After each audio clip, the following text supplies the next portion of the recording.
Olá, queridos. Eu sempre inicio as nossas devocionais dizendo que é uma alegria poder falar com você e uma honra poder servir a Deus nesse trabalho magnífico que é o de semear a palavra do Senhor. Eu me sinto verdadeiramente honrado por isso. E faço votos que esta palavra, ao sair desta gravação e chegar ao seu destino, isto é, aos seus ouvidos, aos seus olhos, à tela do seu celular, ao seu computador, ao seu televisor, ao rádio, porque de repente você pode estar assistindo ou ouvindo no seu carro enquanto se dirige ao trabalho. Meus votos é que essa palavra encontre o seu coração.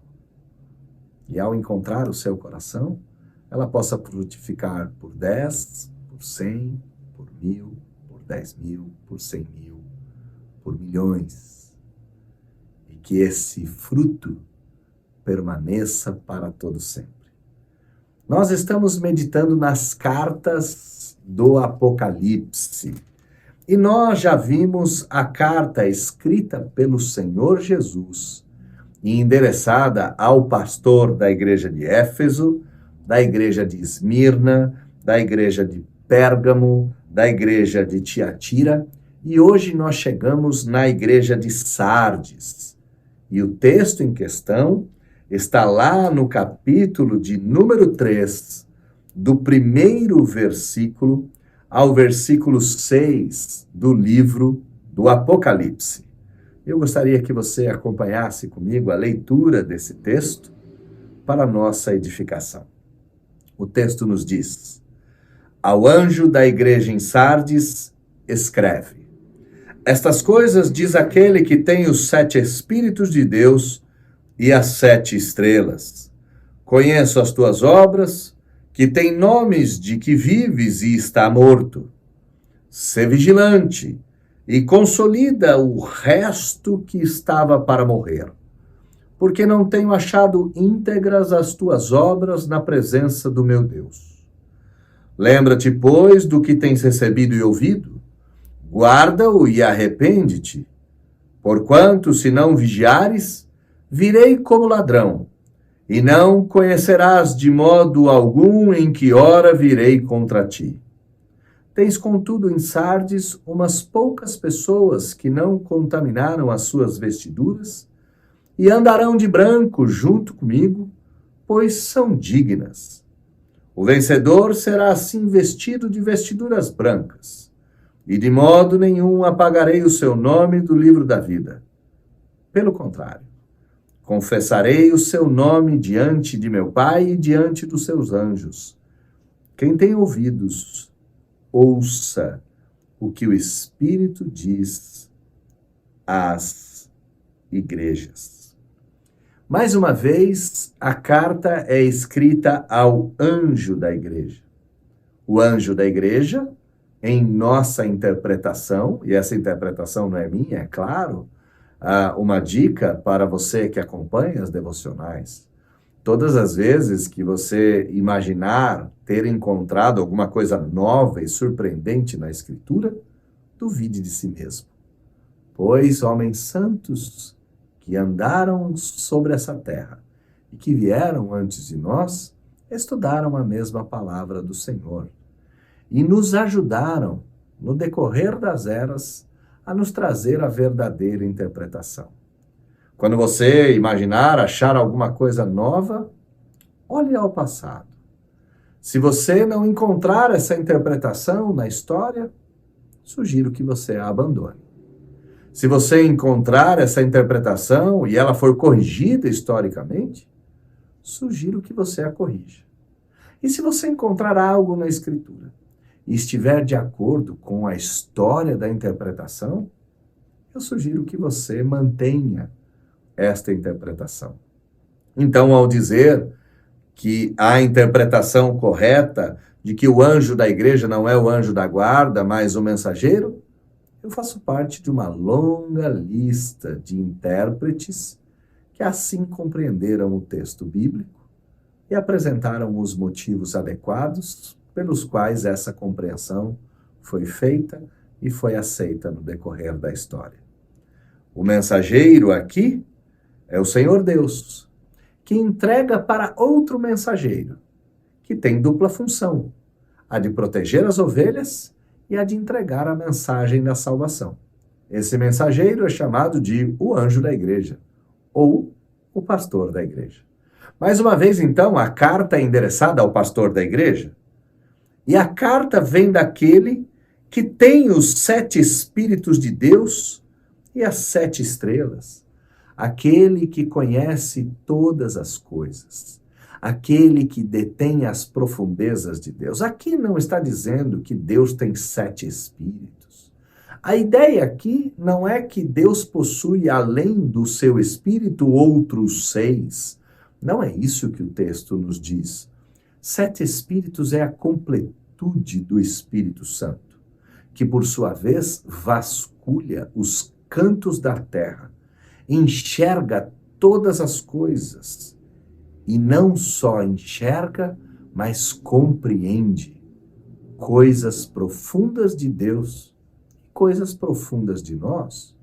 Aquele que envia a carta a Jesus Cristo, ele detém a plenitude do Espírito de Deus e sua completude. E além disso, ele detém as 7 estrelas, ele detém o poder, detém esse poder na mão direita. No início das nossas devocionais, nós vimos que o Senhor Jesus passeia no meio dos candeeiros, que neste sentido os candeeiros são a igreja, e detém na mão as 7 estrelas, isto é, os 7 pastores da igreja. Note que o texto é fabuloso. Aquele que escreve a carta é Senhor dos pastores. E ele é Senhor dos pastores, pois ele detém o Espírito de Deus. E este Espírito de Deus vasculha os 4 cantos da terra, vasculha as profundezas do coração humano, vasculha as profundezas dos pastores, das ovelhas e dos perdidos. Este que tem o Espírito Santo, que conhece todas as coisas, vai elogiar a igreja. E aqui o elogio vai acontecer um pouco fora de hora. O elogio é que alguns têm sido fiéis, e o elogio pode ser visto aqui no versículo de número 4. Tens, contudo, em Sardes umas poucas pessoas que não contaminaram as suas vestiduras e andarão de branco junto comigo, pois são dignas. Esta igreja era uma igreja cuja maioria das pessoas eram infiéis, cuja maioria das pessoas estavam perdidas nos seus próprios caminhos e nas suas próprias vontades, cegadas pela vaidade do próprio coração, procuravam uma adoração que as confortasse, que não fosse conforme a palavra do Senhor, pelo contrário, que fosse conforme a vontade dos homens. A grande maioria das pessoas na igreja em Sardes haviam se perdido. Mas ainda havia nesta igreja um grupo de crentes fiéis. Irmãos, essa realidade, ela acontece em várias, inúmeras igrejas do nosso país e do mundo. Existem sim igrejas onde a maioria dos crentes já se perdeu. A grande questão não é se nós enxergamos a igreja A, a igreja B com essa característica. A grande questão é, estamos contados entre os quais? Entre os perdidos dentro da igreja ou entre aqueles que foram achados e permaneceram fiéis?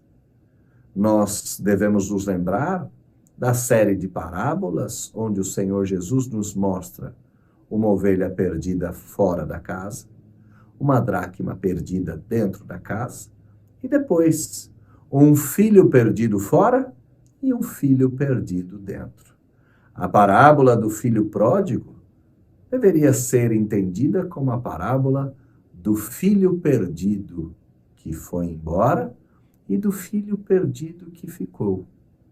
Contudo, o que voltou das trevas escuras do mundo vil e cruel foi encontrado, enquanto o que estava dentro de casa em todo o tempo ainda não o foi. As duas parábolas anteriores ilustram bem a dracma perdida dentro da casa e a ovelha perdida fora do curral. A grande questão não é qual igreja é a denominação que possui os perdidos, cuja maioria é de homens infiéis. Não é isso. A grande questão é eu ou você estamos contados entre quem? Entre os quais? Entre os perdidos ou entre os achados? O elogio é que essa igreja mantém os seus fiéis. Mas essa é uma igreja morta. Olha o que o texto diz: conheço as tuas obras, que tens nome de que vives e estás morto. Que grande tristeza quando uma igreja deixa de ser igreja e passa a ser sinagoga de Satanás. Que grande tristeza é uma igreja que se acha viva, mas no fundo está morta. Como nós podemos detectar a igreja viva da morta? Bom, em primeiro lugar, a igreja que está viva é uma igreja que adora a Deus em espírito e em verdade, que adora a Deus em conformidade com a palavra do Senhor, em verdade, em Jesus Cristo, e também adora o Senhor com inteireza de coração. A igreja morta, por sua vez, adora a Deus do seu próprio jeito. E note, eu já disse isso nas devocionais anteriores, é possível adorar o Deus verdadeiro da maneira falsa. Contudo, tal adoração é abominável aos olhos do Senhor. É possível adorar o Deus falso da maneira verdadeira. E isto também é abominável aos olhos do Senhor. Lá no livro do profeta Malaquias, o Senhor Deus, por intermédio do seu profeta, diz: quem dera houvesse entre vós alguém que fechasse as portas da igreja, pois eu não habito mais no vosso meio. Uma igreja morre quando deixa de ser casa de Deus. Uma igreja morre quando abandona o verdadeiro culto, a verdadeira adoração e a verdade da Escritura. Uma igreja só é casa de Deus, onde ela se mantém coluna e baluarte da verdade. Quando ela deixa de ser, ela morreu e nem sabe que morreu. Olha o que o texto diz: tem nomes que está vivo, mas no fundo está morto. Qual é a instrução para essa igreja? Se arrependam, essa é a instrução recorrente. Sê vigilante e consolida o resto que estava para morrer, porque não tenho achado íntegras as tuas obras na presença de Deus.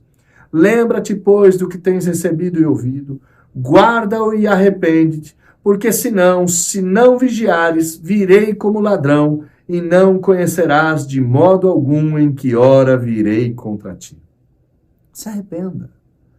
Se porventura você tem andado no caminho dos pecadores, tem adorado a Deus de maneira idólatra, não tem servido o Senhor com inteireza de coração, se porventura você tem vivido uma vida que não honra o Senhor Deus, arrependa-te. Volte-se ao Senhor e à sua palavra. Recorra a Deus. Lembra dos ensinamentos sagrados. Guarda os ensinamentos de outrora. Arrependa-te do teu caminho, pois o Senhor virá como ladrão. E aqui o comparativo não está relacionado ao caráter do ladrão e ao caráter de Deus, pois tal comparação é absurda e até mesmo blasfema. O que Deus está dizendo é que a hora da justiça, a hora do juízo, a hora da volta do Senhor será inesperada. Se alguém soubesse o dia e a hora em que viria o ladrão, se prepararia para ele. O Senhor virá como um ladrão na escuridão, de maneira inesperada, no dia em que ninguém estiver preparado, e assim ele virá. Se arrependa então hoje, enquanto é tempo. Se arrependa, pois o dia da justiça e do juízo se aproxima. E nós não sabemos qual certamente será esse dia, nem esse tempo. Qual é a promessa para essa igreja? É que os fiéis serão mantidos fiéis, serão mantidos puros e receberão vestes novas e brancas. Olha o que diz o texto. O vencedor será assim vestido de vestiduras brancas, e de modo nenhum apagarei o seu nome do livro da vida. Pelo contrário, confessarei o seu nome diante do meu Pai e diante dos seus anjos. Quem tem ouvidos para ouvir, ouça o que o Espírito diz às igrejas. Aqueles que permanecerem fiéis receberão do Senhor vestes brancas, vestes puras, não mais vestes imundas, contaminadas pelo pecado do mundo, contaminadas pela poeira do tempo. Receberão vestes brancas mais alvas do que a alva lã. E essas vestes brancas significam pureza, santidade e aceitação. Estes que permanecerem fiéis receberão do Senhor a certeza de que terão os seus nomes mantidos no livro da vida por toda a eternidade. E estes nomes serão confessados como pertencentes ao Senhor Jesus, diante do Santo Deus, diante dos santos anjos. Que promessa gloriosa! No dia do juízo, para os malfeitores, será dia de sofrimento, de lamento, de choro, de ranger de dentes e de dor. Mas para os eleitos, será dia de vestes nupciais, vestes brancas. Será dia de receber a certeza de que o nosso nome será mantido para toda a eternidade como pertencendo ao rol dos filhos de Deus. Seremos confessados diante do Pai pelo Senhor Jesus Cristo. E nosso nome será conhecido diante dos santos anjos de Deus. Essa carta, então, pode ser dividida da seguinte forma. O Senhor Jesus, aquele que detém os pastores, que conhece a alma humana, sabe exatamente quem são os fiéis e quem são os infiéis. Ele nos vê e mesmo que aparentemos vida, ele sabe se temos vida ou se estamos mortos. Se estamos mortos nos nossos delitos e pecados, o chamado é para nos arrependermos. Se estamos vivos, o chamado é para perseverarmos.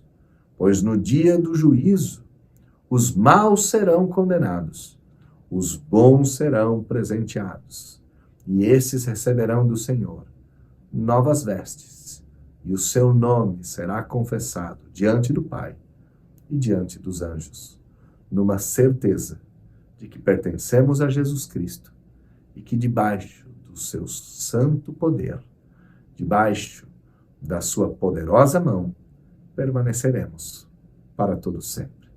Nossos nomes permanecerão de eternidade em eternidade, escritos no livro da vida do Cordeiro.